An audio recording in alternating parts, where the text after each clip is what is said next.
बुद्ध भगवान एक गांव में उपदेश दे रहे थे।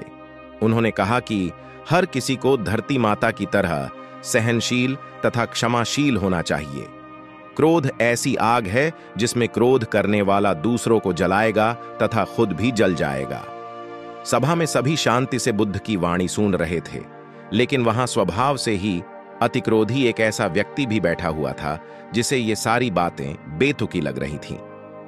वह कुछ देर ये सब सुनता रहा, फिर अचानक ही आग बबूला होकर बोलने लगा, तुम पाखंडी हो, बड़ी बड़ी बातें करना यही तुम्हारा काम है। तुम लोगों को भ्रमित कर रहे हो। तुम्हारी ये बातें आज के समय में कोई मायने नहीं रखती।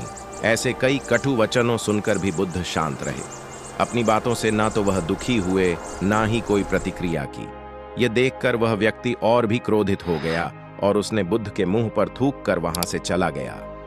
अगले दिन जब उस व्यक्ति का क्रोध शांत हुआ तो उसे अपने बुरे व्यवहार के कारण पछतावे की आग में जलने लगा और वह उन्हें ढूंढते हुए उसी स्थान पर पहुंचा। पर बुद्ध कहाँ मिलते, वह तो अपने शिष्यों के साथ पास वाले एक अन्य गांव निकल चुके थे। व्यक्ति ने बुद्ध के बारे में लोगों से पूछा और ढूंढते ढूंढते जहां बुद्ध प्रवचन दे रहे थे वहां पहुंच गया। उन्हें देखते ही वह उनके चरणों में गिर पड़ा और बोला, मुझे क्षमा कीजिए प्रभु। बुद्ध ने पूछा, कौन हो भाई? तुम्हें क्या हुआ है? क्यों क्षमा मांग रहे हो? उसने कहा, क्या आप भूल गए? मैं वही हूं जिसने कल आपके साथ बहुत बुरा व्यवहार किया था। मैं शर्मिंदा हूं।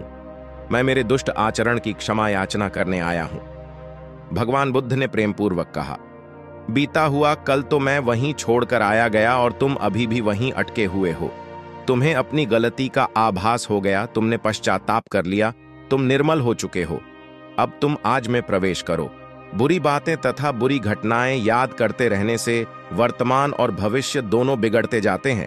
बीते हुए कल के कारण आज को मत बिगाड़ो। उस व्यक्ति का सारा बोझ उतर गया। उसने भगवान बुद्ध के चरणों में पड़कर क्रोध त्याग का तथा क्षमाशीलता का संकल्प लिया। बुद्ध ने उसके मस्तिष्क पर आशीष का हाथ रखा। उस दिन से उसमें परिवर्तन आ गया और उसके जीवन में सत्य, प्रेम व करुणा की धारा बहने लगी। मित्रों, बहुत बार हम भूत में की गई किसी गलती के बारे में सोचकर बार बार दुखी होते और खुद को कोसते हैं।